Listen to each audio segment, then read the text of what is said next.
दोस्तों नमस्कार। दोस्तों, हम बड़ी मेहनत से पैसे कमाते हैं, इसलिए बचाए हुए पैसे को अगर हम कहीं पर निवेश करते हैं, किसी बैंक में रखते हैं, कहीं एफडी या आरडी करवाते हैं, या फिर किसी स्कीम में लगाते हैं, या फिर किसी निवेश साधन में लगाते हैं, तो हमें पहले ये देख लेना चाहिए कि वहां पैसा लगाने के बाद आपके पूरे पैसे रिटर्न सहित या फिर सिर्फ मूलधन भी वापस मिलेंगे या नहीं मिलेंगे।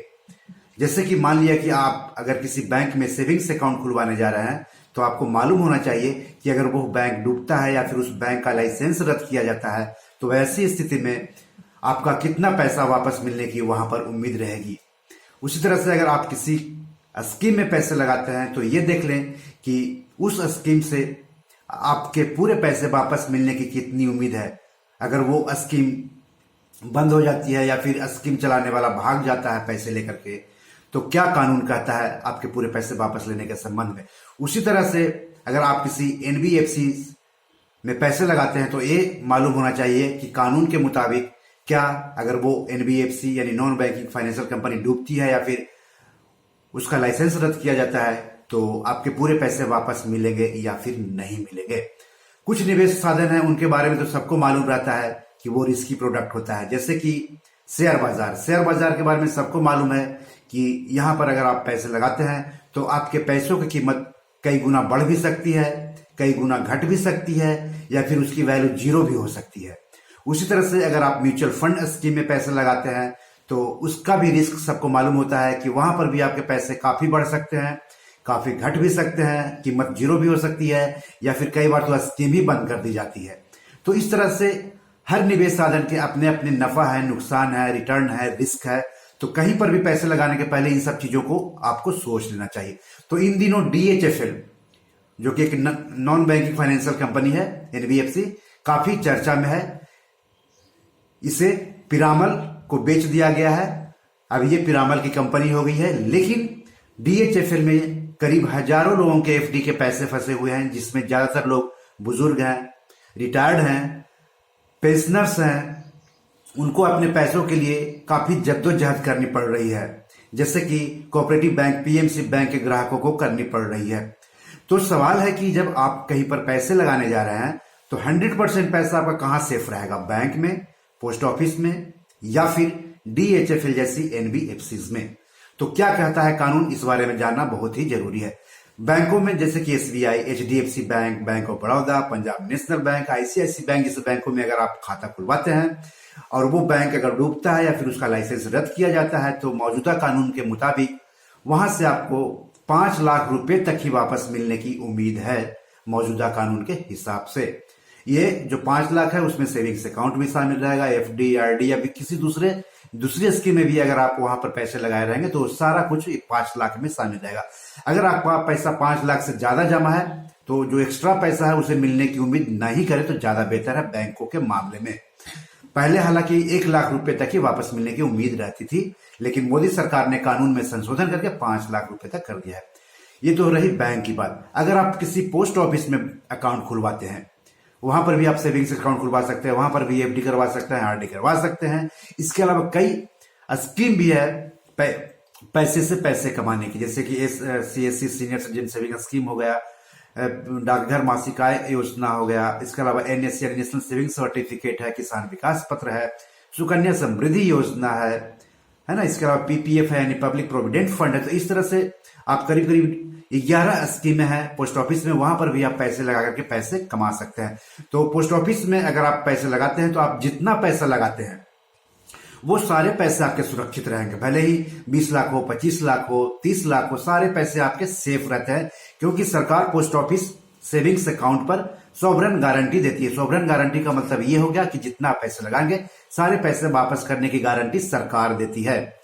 तो पोस्ट ऑफिस में आप अकाउंट खुलवा सकते हैं। अगर आप डिजिटल अकाउंट खुलवाना चाहते हैं, तो आईपीपीबी यानी इंडियन पोस्ट पेमेंट्स बैंक है, इसके अलावा डाक पे मोबाइल बैंकिंग है, उसके जरिए आप मोबाइल बैंकिंग कर सकते हैं या फिर डिजिटल पेमेंट बैंक का इस्तेमाल कर सकते हैं।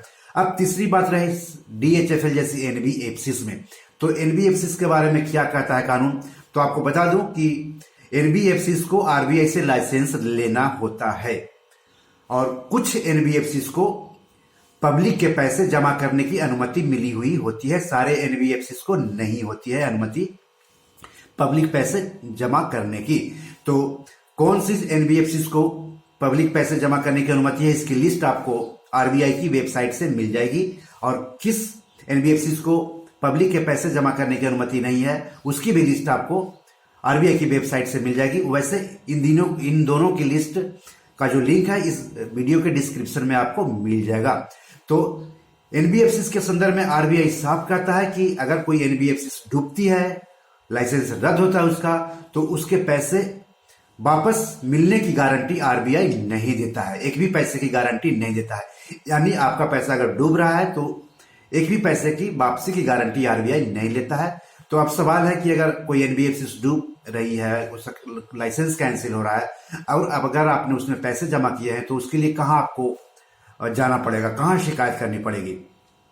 तो आप आरबीआई में भी शिकायत कर सकते हैं। sachet.rbi.org.in वेबसाइट है, वहां पर जाकर के आप घर बैठे शिकायत कर सकते हैं, और इस वेबसाइट का जो लिंक है इस वीडियो के डिस्क्रिप्शन में आपको मिल जाएगा। इसके अलावा आप पुलिस कंप्लेन कर सकते हैं, इसके अलावा कंज्यूमर फोरम में जा सकते हैं, इसके अलावा आप कोर्ट में भी जाकर के शिकायत कर सकते हैं डीएचएफएल जैसी एनबीएफसी के खिलाफ, अगर आपका वहां पर पैसा डूबता है तो अगर आप एनबीएफसी में पैसे जमा कर रहे हैं, है ना, जैसे डीएचएफएल है, तो उसके बारे में जमा करने से पहले आपको क्या क्या सोचना चाहिए था। आपको मैं बता दूं कि आरबीआई किसी भी एनबीएफसी को 12.5% सालाना ब्याज से ज्यादा ब्याज देने की अनुमति नहीं देता है। मानी अधिक से अधिक एनबीएफसी 12.5% ही ब्याज दे सकते हैं एफडी पर। दूसरा कि 12 महीने से लेकर के 60 महीने तक की ही एफडी कर सकते हैं कोई भी एनबीएफसी। तीसरा कि जो ब्याज का गणना होगा एनबीएफसी में वो मासिक आधार से कम पर नहीं होना चाहिए। कहीं कहीं पर दैनिक आधार पर गणना होता है, कहीं पर साप्ताहिक आधार पर होता है, कहीं पर पाक्षिक आधार पर होता है, कहीं पर मासिक आधार पर होता है, कहीं पर 3 महीने पर होता है, कहीं पर 6 महीने पर होता है, कहीं पर साल भर के आधार पर होता है। तो जो एनबीएफसी के लिए जो कानून बनाया है आरबीआई ने, उसमें कहा गया है कि कोई भी एनबीएफसी अपने एफडी पर ब्याज की गणना मासिक आधार से कम के आधार पर नहीं कर सकती है। तो इस तरह से ये है। अब आप सोच रहे होंगे कि जब एनबीएफसी भी एफडी करवा सकते हैं और बैंकों में भी करवा सकते हैं, दोनों में फर्क क्या है? तो दोनों में फर्क भी आपको जान लेना जरूरी है। एनबीएफसी ऋण देने और निवेश करने का काम करती है और इसलिए उनकी गतिविधियां बैंकों के समान है, लेकिन कुछ अंतर भी हैं उनमें। जैसे कि पहला अंतर यह है कि केवल चुने हुए ही एनबीएफसी, विशेष रूप से अधिकृत गैर बैंकिंग वित्तीय कंपनियां ही जमा राशि स्वीकार कर सकती है, जैसे कि मैंने आपको पहले बताया है। एनबीएफसी मांग जमाओं को स्वीकार नहीं कर सकती है। तीसरा, एनबीएफसी भुगतान और निपटान प्रणाली का हिस्सा नहीं है, यानी चेक जारी नहीं कर सकती है एनबीएफसी। इसका मतलब ये हो गया, नहीं चेक इशू कर सकती है, नहीं चेक जारी कर सकती है। चौथा है, बैंक में जमा की राशि जमा निक्षेप बीमा और प्रत्यय गारंटी निगम की बीमा सुविधा के तहत बीमाकृत है, यानी डीआईसीजी जो सुनते हैं उसके तहत है, लेकिन एनबीएफसी में ये नहीं है, यानी यह सुविधा गैर बैंकिंग वित्तीय कंपनियों के साथ की गई जमा के लिए उपलब्ध नहीं है। पांचवा अंतर है कि एनबीएफसी भारतीय रिजर्व बैंक द्वारा निर्धारित सीमा से अधिक जमा स्वीकार या और ब्याज की पेशकश नहीं कर सकती है। तो ये बैंक और एनबीएफसी में अंतर है। अब आरबीआई ने बताया है कि एनबीएफसी में पैसे जमा करने से पहले यानी एफडी खुलवाते हैं तो क्या क्या सावधानी बरतनी चाहिए। जो जमाकर्ता एनबीएफसी में पैसा जमा करना चाहते हैं उन्हें पैसा जमा करने के लिए निम्नलिखित की जांच पहले कर लेनी चाहिए, क्योंकि बाद में फिर क्या होता है, सिर्फ पछतावा होता है।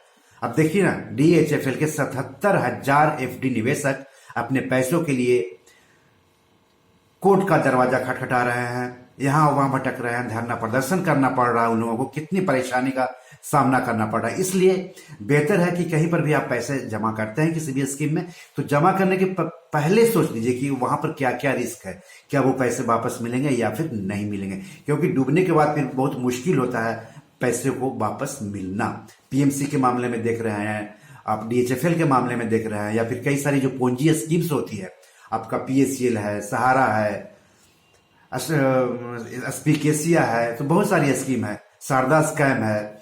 तो पैसे लगाने से पहले सोच लीजिए कि जहां पर पैसे लगाने जा रहे हैं वहां पर अगर लगाने के बाद आपके पूरे पैसे वापस मिलेंगे कि या फिर नहीं मिलेंगे। तो एनबीएफसी में अगर आप पैसे निवेश कर रहे हैं तो आरबीआई आपको सचेत करता है कि पैसे लगाने से पहले ये सब बातों को जान लीजिए। पहला, पहला कि यह कि एनबीएफसी भारतीय रिजर्व बैंक के पास पंजीकृत हो तथा जमा राशि स्वीकार करने के लिए भारतीय रिजर्व बैंक द्वारा विशेष रूप से प्राधिकृत हो। जमा राशि स्वीकार करने के लिए प्राधिकृत एनबीएफसी की सूची आपको आरबीआई की वेबसाइट पर मिल जाएगी, जैसा कि मैंने आपको बताया कि इस वीडियो के डिस्क्रिप्शन में भी आपको लिस्ट मिल जाएगी।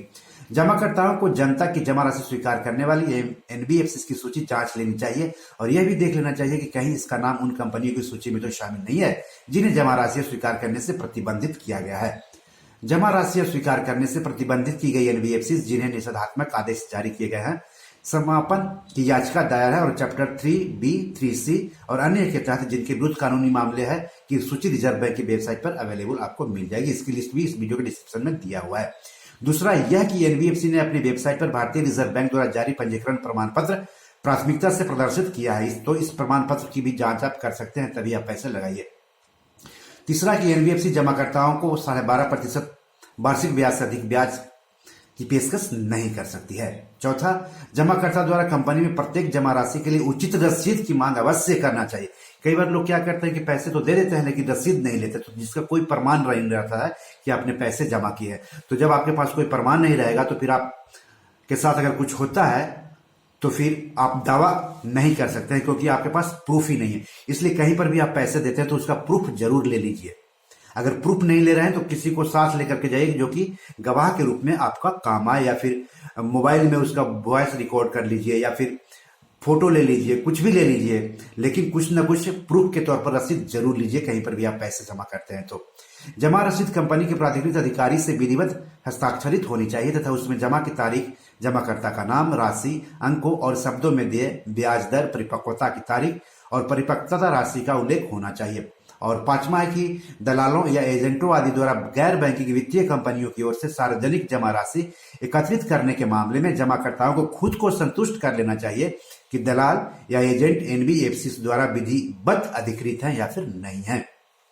इसका यह तरीका है कि जिस भी एनबीएफसी से वो एजेंट जुड़ा हुआ है, दलाल जुड़ा हुआ है, उस कंपनी में जाकर के बात करें कि क्या ये दलाल या एजेंट आपसे के साथ रजिस्टर्ड है या फिर नहीं है, क्योंकि कई बार झूठी मूठी प्रमाण कुछ दिखा करके दलाल लोग पैसे ऐंठ लेते हैं, उसके बाद फिर पैसे वापस नहीं करते हैं।